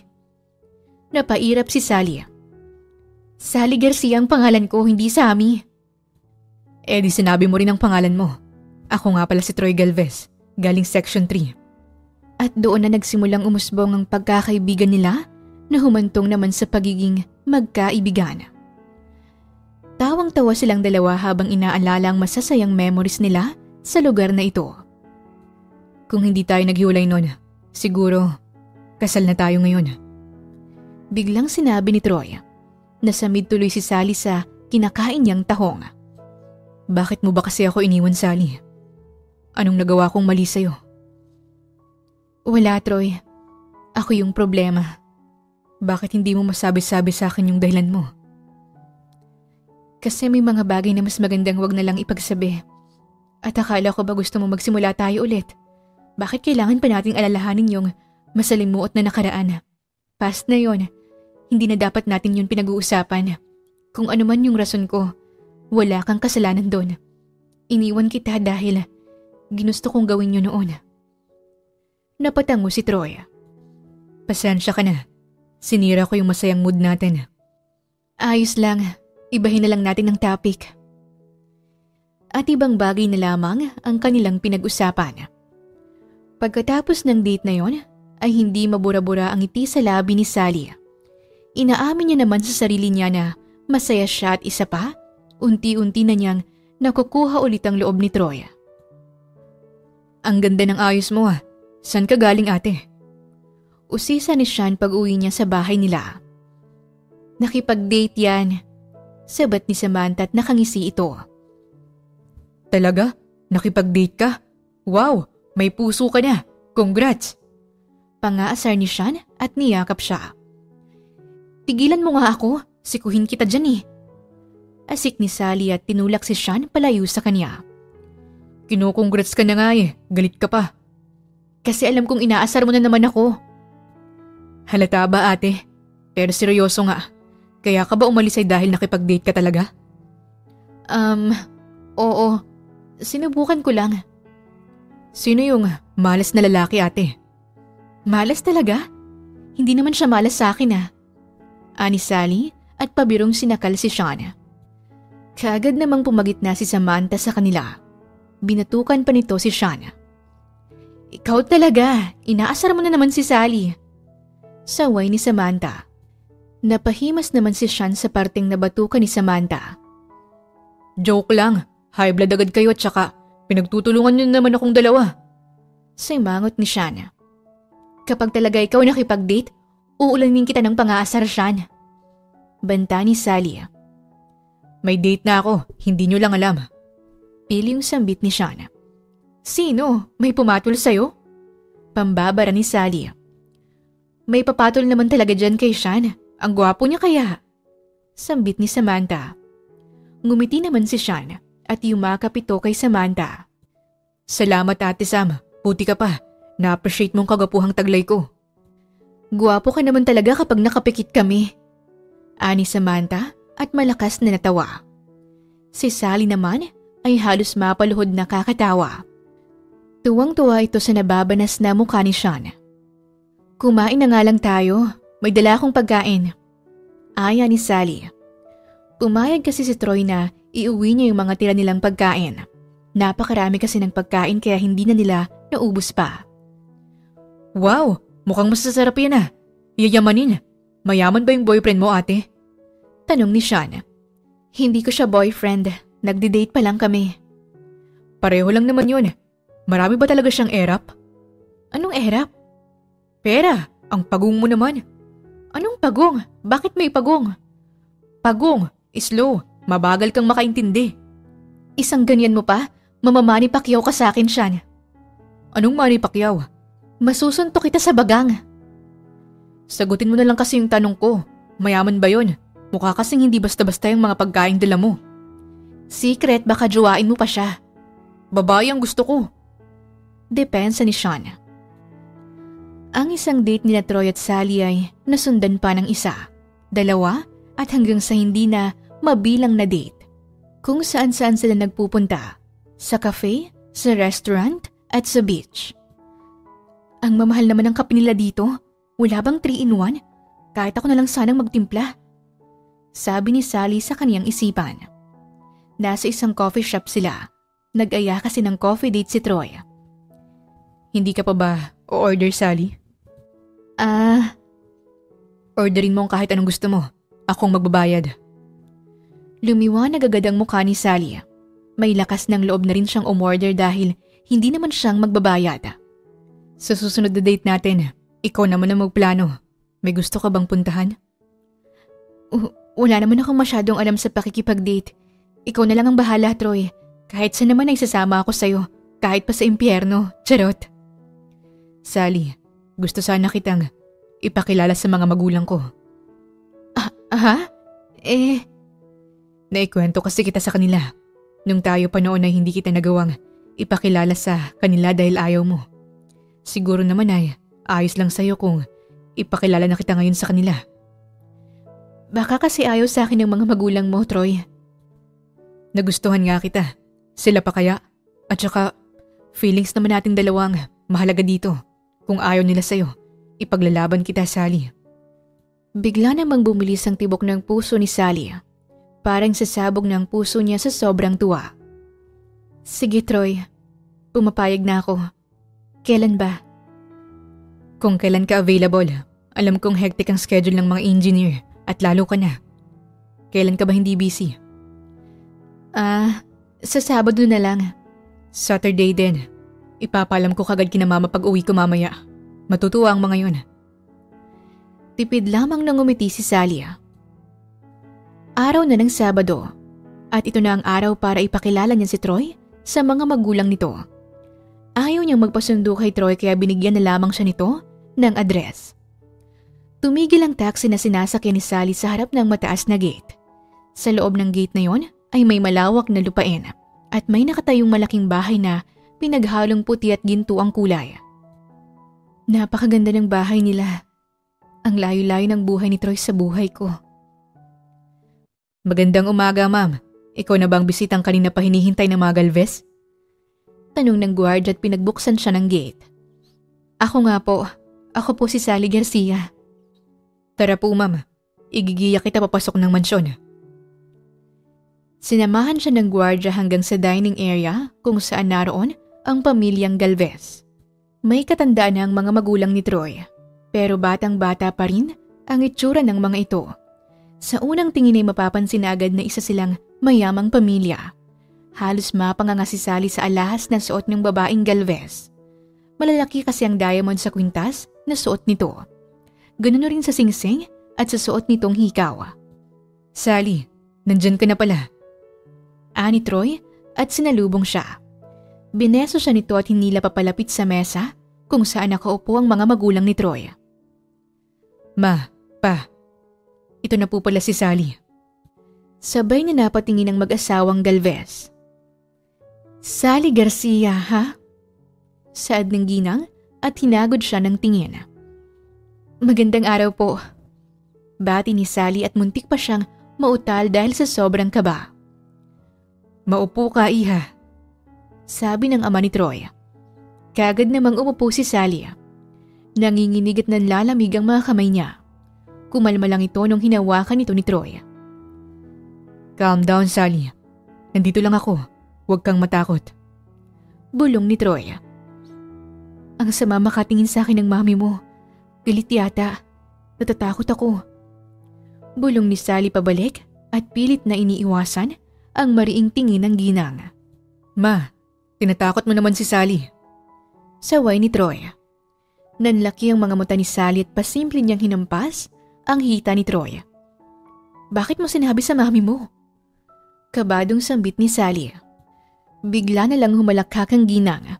Tumawa rin ang ama ni Troy at kahit si Troy ay natawa rin. Naguguluhan naman si Sally.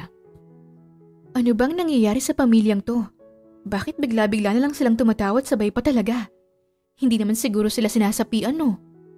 Tanong ni Sally sa kanyang isipan at nagsimula na siyang makaramdam ng takot. Kapag hindi pa tumigil sa pagtawa ang mga to in 10 seconds, tatakbo na talaga ako palabas. Mabuti na lamang at tumigil na sa pagtawa ang pamilya Galvez.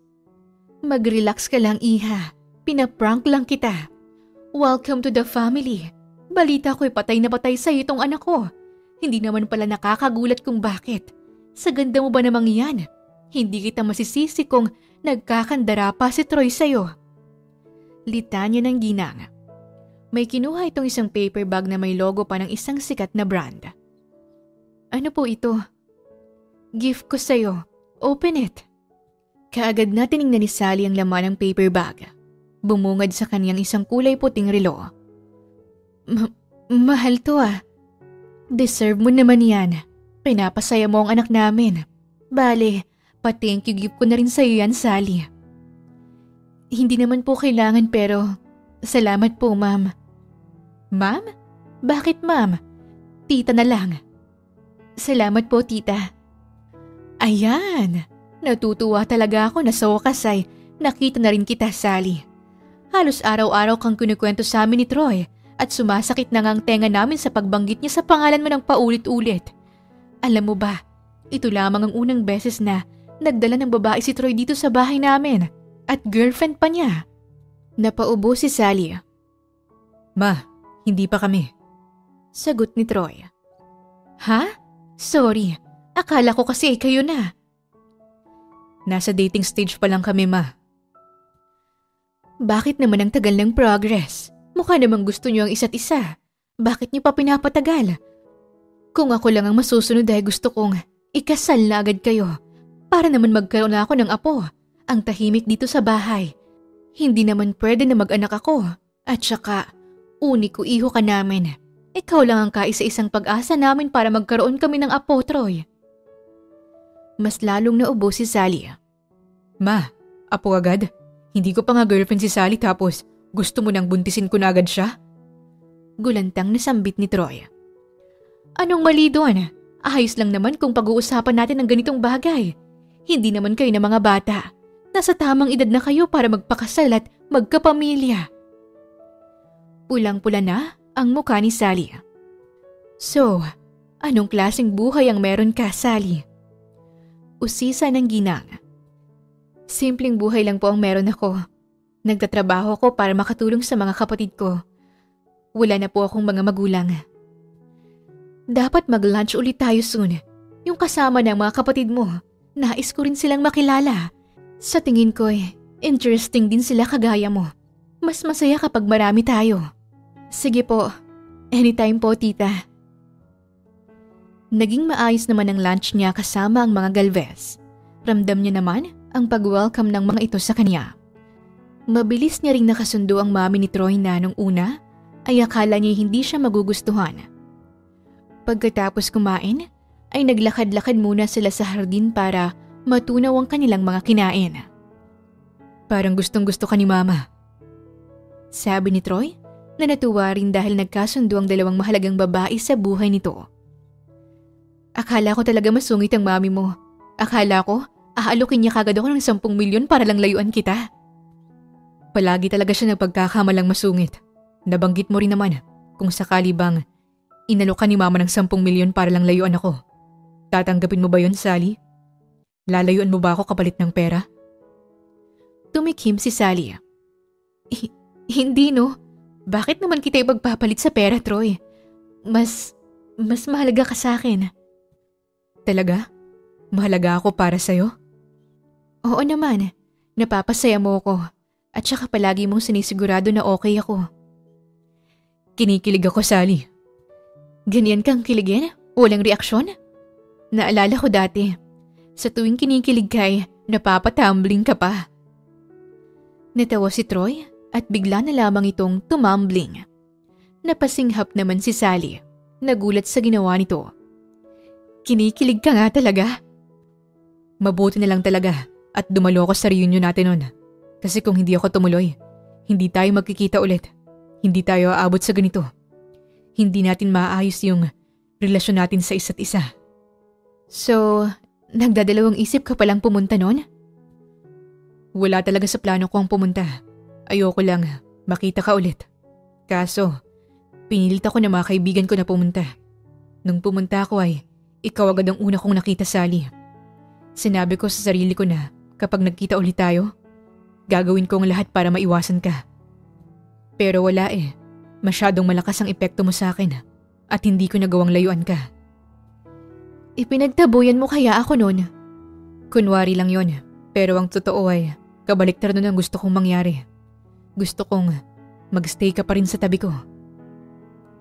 Marahang hinawakan ni Troy ang kamay niya. I like you a lot, Sally. Ikaw lang ang minahal ko at ikaw lang ang mamahalin ko. Wala na yatang makakapalit sa'yo dito sa puso ko. I only want you. Ngumiti lang si Sally. Gabi na, nakatayo siya malapit sa bintana at malalim ang iniisip. Inaalala niya yung masasayang moment niya kasama si Troy. Yung noon at yung ngayon. Nagigilty siya sa ginagawa niya. Ayaw niya nang gamitin o operahan si Troy. Mahal niya na ito. Hindi lang dahil sa mayaman nito kundi dahil totoo na ang nararamdaman niya. Muli nang nahulog ang puso niya para sa binata. Gabi na, nagmo-moment ka pa rin dyan. Ano bang iniisip mo? Problema ba yan? Tungkol saan? Sa love life o sa pera? Ani Samantha, na kanina pa pala nakatayo sa kanyang likuran. Ate Samantha, nagmahal ka na ba? Yang tanong mo parang pinapalabas mo na wala akong puso. Charot. Pero, oo naman Sally. Nagmahal na rin naman ako. Sa pamilya at sa lalaki. Bakit mo ba natanong? Broken-hearted ka ba? Ate, naalala mo ba yung ex kong si Troy? Syempre naman. Yun lang ang kaisa-isang boyfriend mo tapos hindi ko pa nakita sa personal. Anong meron sa kanya? Siya bang dahilan kung bakit nakatunganga ka dyan sa bintana? Tanong ni Samantha at sumilip sa labas ng bintana. Nandyan ba siya sa labas? Bahagyang natawa si Sally. Wala siya sa labas, ate. Eh anong meron sa kanya? Bakit bigla siyang nasali sa usapan? Nagkita ulit kami, ate. Dumalo din siya nung reunion namin. Nalaman ko na mayaman na pala siya at bilyonary na. Kaya naman, naisipan kong akitin ulit siya para maperahan. Siya yung lalaking nakakadate ko. Ano? Ginawa mo yan? Nung una yun ang plano ko, ate. Kaso habang tumatagal ay mas lalo kong nare-realize na mali yun. Mali naman talaga, Sally. Ano bang naisip mo, ha? Maling paglaruan ng damdamin ng iba. Gusto mo magkabalikan kayo para lang sa pera? Diyos ko naman, Sally. Ate, sorry. Gusto ko na kasing makaalis sa mahirap nating buhay. Ayoko na sa masikip na bahay na to. Ayoko na sa ganitong pamumuhay. Gusto ko na maranasan naman natin yung maginhawang buhay. Kaya ako naisipang gamitin si Troy. Kaso, mahal ko na ulit siya. Eh di mabuti, at least may magandang rason ka na para akitin siya. Hindi na pera ang habol mo sa kanya. Mahal mo siya dahil mahal mo siya. Itulog mo na nga muna yan. Bukas na lang ulit natin yan pag-usapan. Ipagpahinga mo na yung utak mo. Isang hapon, nasa isang park ulit si Sally para i-display ang mga obra niya.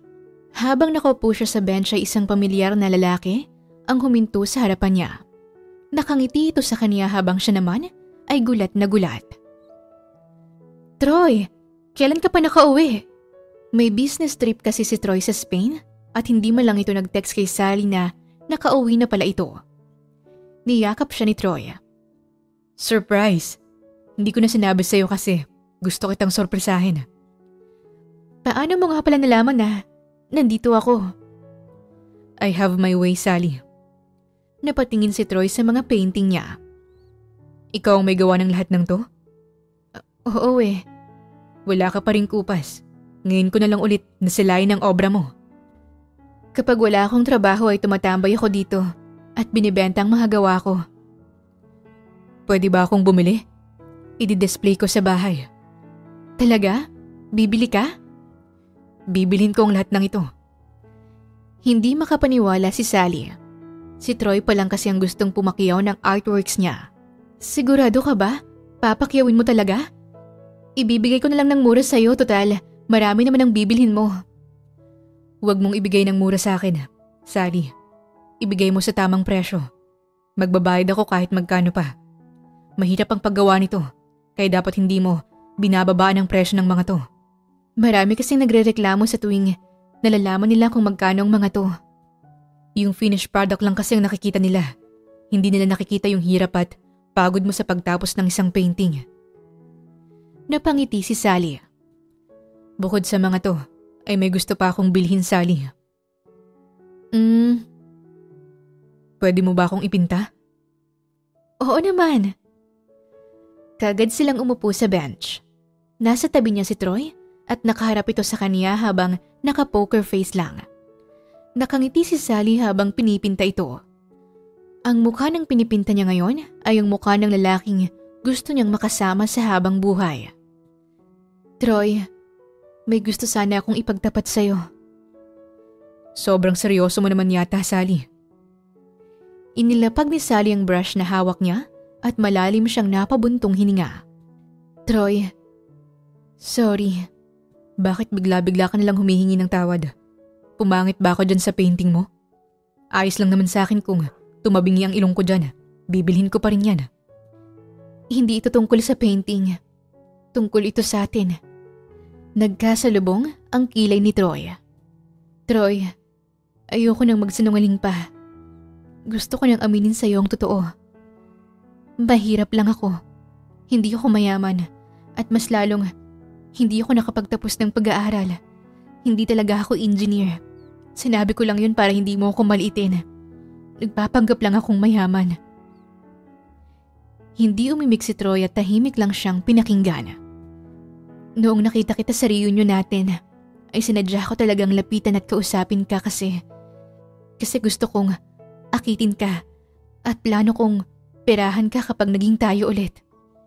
Yung pagkikita rin natin sa restaurant mo ay hindi lang basta coincidence. Planado ko yun. Umutang pa ako ng pera para lang makakain doon. At kaya rin ayoko na inihahatid o sinusundo mo ako sa bahay ay dahil nahihiya akong makita mo kung gaano ka kawawa ang bahay namin. Nakatitig lang si Troy sa kanya. At alam kong matagal mo nang gustong malaman kung ano ba talagang dahilan ng pag-iwan ko sa'yo noon.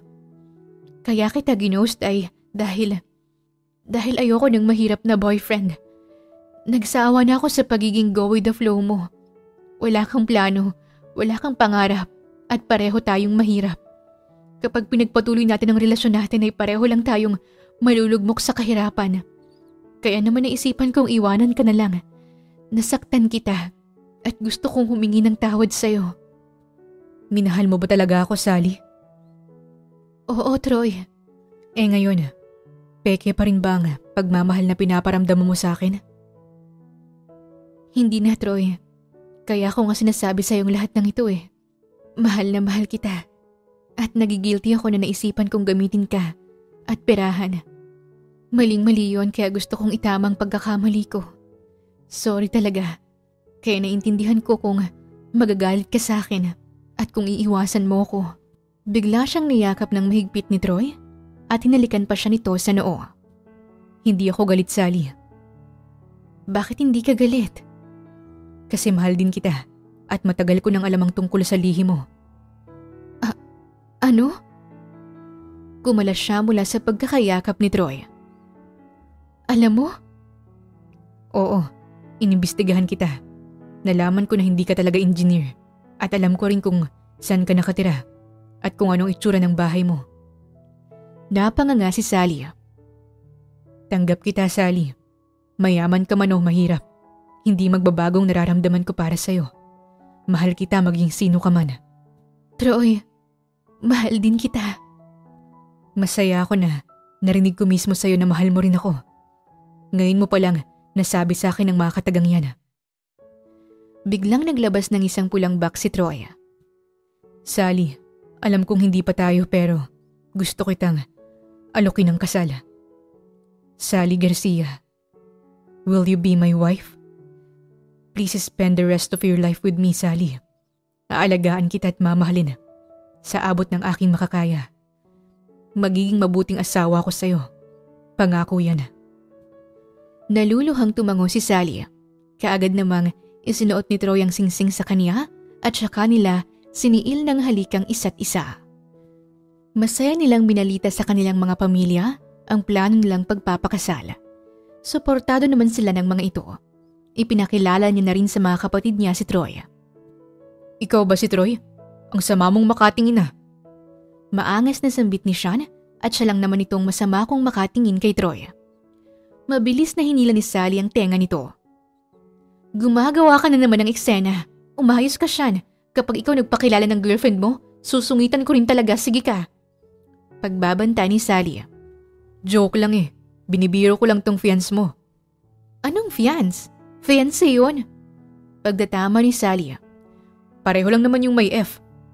Nguwi ni Sean at bigla-bigla na lamang niyakap si Troy. I love you, brother. Welcome to the family Garcia. Huwag mong saktan si Ate Sally ha. Baka matupi kita sa walo kapag ginawa mo yun. Hindi ko sasaktan si Sally. Ani Troy, kaya't natuwa si Sean. Aba, dapat lang. Sagot naman ni Sean, kaya't kinurot ito ni Sally sa tagiliran. Ingatan mo sana ang kapatid ko, Troy. Bilin pa ni Samantha. Grabe naman ang mga bilin niyo. Para namang mapapahamak ako sa piling ni Troy. At saka mag-fiancé pa lang kami.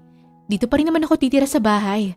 Saka pa lang ako lilipat kapag ikinasal na kaming dalawa. Litanya ni Sally. Mabilis na lumipas ang panahon at ikinasal na rin sina Sally at Troy. Ingrande ang naging kasal nila. Nag-volunteer kasi ang parents ni Troy na ang mga ito na ang sasagot sa lahat ng gastos nila sa pagpapakasal basta lang mabigyan nila ito ng apo agad-agad.